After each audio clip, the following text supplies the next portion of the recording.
이 라인을 평상시에 일정하게 그릴 수 있는 사람과 그렇지 않은 사람의 퀄리티 차이는 극명하게 드러납니다. 안녕하세요. 오늘은 첫 차가 그 기아 자동차 카니발 하이 리무진 차량입니다. 수입차가 아닌 기아 자동차의 차량을 갖고 다른 특징들이 뭐가 있는지 보시겠습니다. 네. 이 차량은 시공하는데 전면 유리, 측후면 유리 시공하는데 큰 특이사항은 없습니다.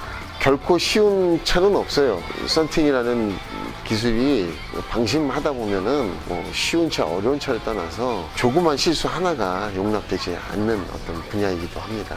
물론 조금 편하고 조금 속도를 빨리 할 수 있는 것 이외에는 모든 전 과정이 다른 어떤 차와 비교해도 쉽다고 생각하는 것보다는 더 높은 수준의 퀄리티를 내야 되기 때문에 이 차도 한번 신경 써서 시공을 한번 해보도록 하겠습니다. 이 하이 리무진 차는 전부 그 커튼이 2열하고 3열 후면에 커튼 시공이 설치가 돼 있어요. 그래서 근 1시간 동안 커튼을 제거했습니다. 커튼을 탈착하고 부착하는 데 들어가는 시간이 혼자서 하시게 되면 1시간에서 1시간 반 정도가 걸립니다. 나사도 굉장히 조그맣고 또 처음 탈거를 하시다 보면은 실내에서 이 나사가 보이지가 않아요. 네, 보이지가 않아요. 그 탈거된 상태에서 이렇게 보면은 유리도 다 큼직해요. 큰 유리를 케어하는 거는 좀 쉽지 않아요. 네, 물론 더 큰 테슬라 차량, 테슬라는 2명, 3명이서 말고 풀고 해야 되는 거고요. 이건 혼자서 1650 정도 폭의 850폭 높이의 차량 측면도 보면은 유리가 커요. 문이 슬라이드 도어죠. 예. 이렇게 열리는 개폐형이 아니라 슬라이드 도어이기 때문에 차 안쪽에서 시공을 해야 됩니다. 그게 조금 번거로워요. 조금 번거로워요. 3열 유리를 보면은 이 안쪽에 이렇게 철이 있어요. 네, 철이 있어요. 이게 탈거하는 어떤 부품 모습인데요. 요거를 지금 탈거해야 되는 지금 번거로움이죠. 밖에서 보면은 이 철하고 이게 유리하고 붙어 있어요. 그래서 필름을 이제 집어넣기 힘들고 마감하기가 힘드니까 여기 지금 철을 띄었습니다.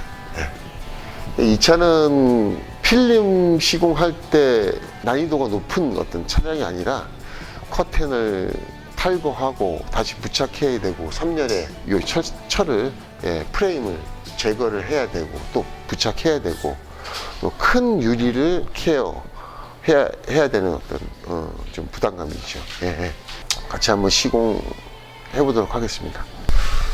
이 필름은 슈어 X 20% 농도의 제품입니다. 제가 영상에서 여러 번 말씀드렸지만 먼저 차량마다 이 필름하고 유리하고 이렇게 만났을 때 달라붙는 정도가 다릅니다.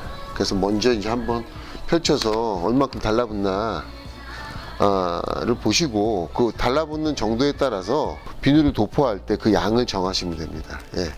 만약에 얘가 달라붙지 않으면 비누 칠할 필요 없는 거죠. 예. 지금 보면은 웬만큼 슈어 필름도 마찬가지로 이 하드 코팅이 굉장히 미끄러워요. 이 미끄러운 상태에서 비누를 너무 많이 칠하면 안 된다는 얘기입니다. 예.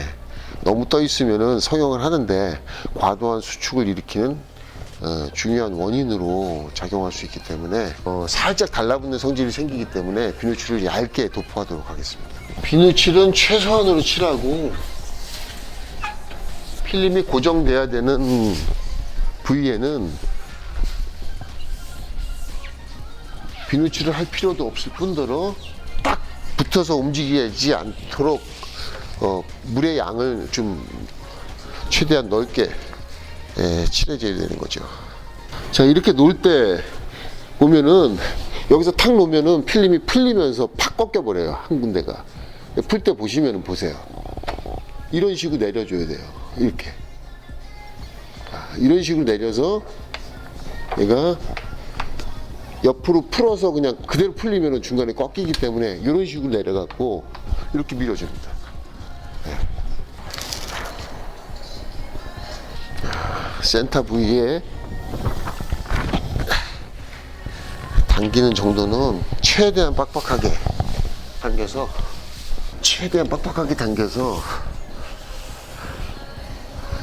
성형해야 되는 부위를 줄여주는 거죠.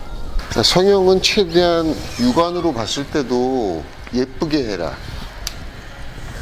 라는 얘기를 여러 번 드렸는데, 예쁘게 하라는 얘기는 육안상으로 봤을 때 유리와 필름이 성형 이후에 모양이 쫙 펴진 모습으로 만들어라 라는 어떤 얘기이기도 합니다. 특히나 하단 두 부위, 모서리 두 부위와 상단 두 부위를 성형했을 때 얘가 이 부위의 모양이 가로로다 줄이 터널이 생기지 않도록 하라는 얘기입니다.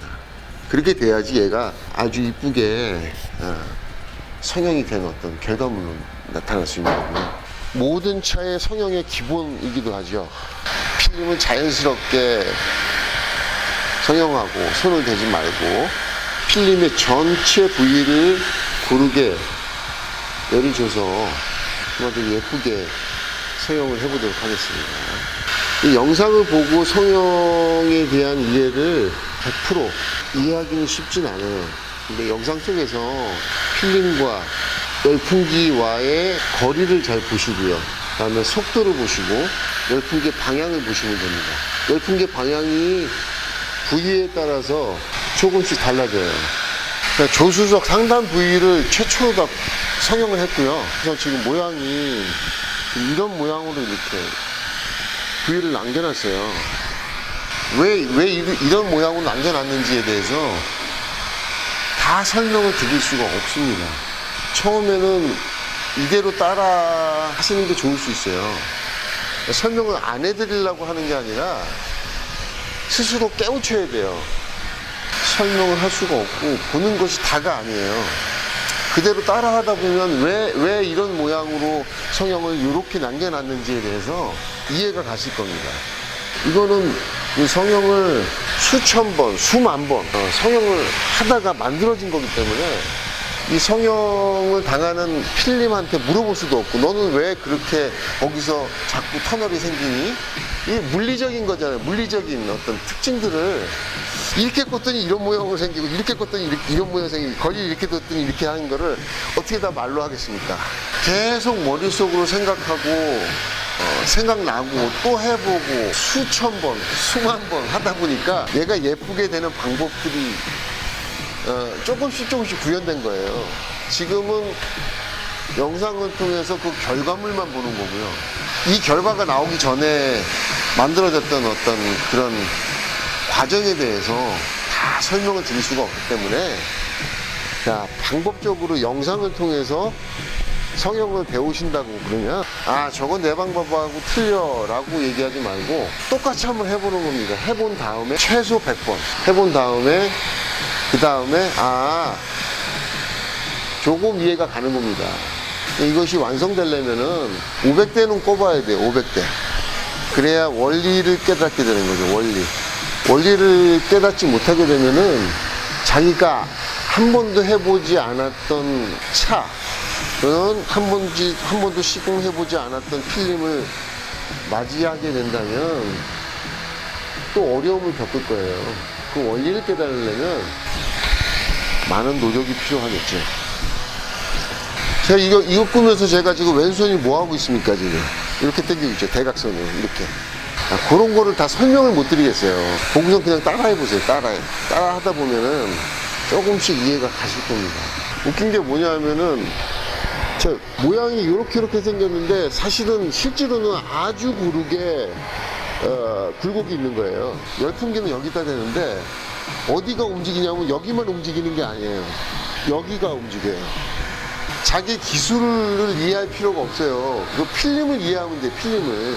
내 마음은 여기만 꽂았으면 좋겠죠. 내가 여기를 꾸니까. 근데 필름은 여기 이쪽도 움직여요. 웃긴 게, 중요한 거는 이 부위가 아니라 얘네들이 어떻게 움직이는지, 열풍기의 주변에 좌우가 어떻게 움직이는지를 봐줘야 돼요. 열 성형, 열풍기 성형의 원리입니다. 이 원리를 이해해야지 열 성형을 좀 한다라고 얘기하는 거죠. 시선이 열풍기 쪽으로만 가죠.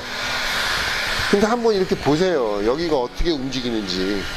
자, 이렇게 가다가 이렇게 하면 얘가 어떻게 움직이는지 보시라고요. 이 주변에 어떻게 움직이는지. 이렇게 했을 때하고 이렇게 했을 때하고 이렇게 했을 때하고 어떻게 움직이는지 그걸 이해를 해야 돼요. 지금 성형은 제가 중요하게 생각하고 또 중요하다라고 얘기하는 이 내 모서리의 어떤 성형 이후에 이 가로로다 줄이 가는 과도한 수축에 대해서 어느 정도 구현이 됐습니다. 자, 이런 모양이 나와 줘야 됩니다. 모든 차에. 또 굴곡이 지금 뭐 카니발 같은 경우는 완만하지만 굴곡이 더 많은 유리각 굴곡이 많아서 필름 났을 때 이만큼씩 우는 그런 차량들도 이 가로 토널이 거의 없이, 물론 전혀 없이는 나올 수가 없겠죠. 이 정도의 유리 굴곡이라면은 과도한 수축이 거의 전혀 나오지 않게 이런 모양으로 이렇게 이쁘게 내 모서리가 구현이 돼줘야 이쁘게 성형이 된 겁니다. 필름 밖에서 볼 때 이 라인이 잘 안 보입니다. 형광등이 되지 않고는 라인이 잘 안 보입니다. 이 라인을 중심으로 점바의 끝선에서 일정한 간격으로 5mm 정도, 하단 5mm, 측면 3mm 정도 그 라인이 보여지지 않게 하기 위해서 지금 간격을 3mm에서 5mm 정도 더 키워서 재단하고 있습니다. 지금 제가 그 점바기를 중심으로 일정한 간격으로 이 라인을 그리는 그런 모습을 보여줬는데, 성형 하나만 갖고 전면 유리가 뭐 퀄리티 있게 나오는 건 아닙니다. 그래서 성형을 이쁘게 한 다음에도 이 라인이 옆에서 봤을 때 울퉁불퉁하지 않게 일정한 간격으로 보여지게 하는 것도 되게 중요합니다. 뭐 이 라인 끝이 고객의 눈엔 보이지 않습니다. 하지만은 기본적으로 보여지는 차들이 들어와서 그런 시공이 주어졌을 때 이 라인을 평상시에 일정하게 그릴 수 있는 사람과 그렇지 않은 사람의 퀄리티 차이는 극명하게 드러납니다. 그래서 이 라인을 그리는 연습, 이 라인을 그릴 때 한 가지 이제 그 팁을 드리자면은 손과 칼로 그리는 게 아니에요. 몸 전체로 그리는 겁니다. 이 각도는 움직이지 않고 몸 전체를 이용해서 라인을 잡아당기는 형식으로 그려줘야 됩니다. 자, 세로도 마찬가지죠. 이렇게 가면은 계속 각도가 바뀌어요. 어떻게 가냐면 이렇게 가서 몸 전체가 하체 그 무릎 관절을 이용해서 몸 전체가 내려와줘야 됩니다. 이런 식으로 조금 튀어나와 있어서 라인을 다시 잡아주겠습니다. 잘랐을 때 이렇게 요거보다 더 얇은 그런 부분도 육안으로 캐치해서 따낼 수 있는 스킬을 갖추셔야 된다고 생각합니다. 그게 아주 디테일한 기술의 중요한 요건 중에 하나이기 때문입니다. 지금 하는 작업은 이면지를 벗겨서 돌도지로 말아서 들어가야 되기 때문에 필름과 유리를 고착시켜야 되고, 또 필름 안쪽에 있는 먼지를 대략적으로 훑어서 청소해 주는 과정이죠. 이면지를 말기 전에 그 외관을 이제 청소할 때 최대한 그 융걸레를 사용하지 않으려고 청소용 스키즈로만 응고 핸들, 이 브레이드 날로만 해주는 게 좋습니다. 왜냐하면은 이면지를 깔 때 이 주변에 있는 먼지들이 유입될 수 있는 가능성을 줄이기 위해서, 걸레로 하면은 걸레 안에 그 먼지가 말씀드렸다시피 아무리 어떤 극세사라 하더라도 수백 개, 수천 개 있어요. 융을 이렇게 닦아내는 것보다는 저는 이런 식으로 완벽하죠. 예, 먼지가 없죠. 이거는 이렇게 닦아내면 멋지게 있습니다. 이 걸레는. 자, 여기까지 했고요. 이면지를 벗겨내고 안에 붙이는 거는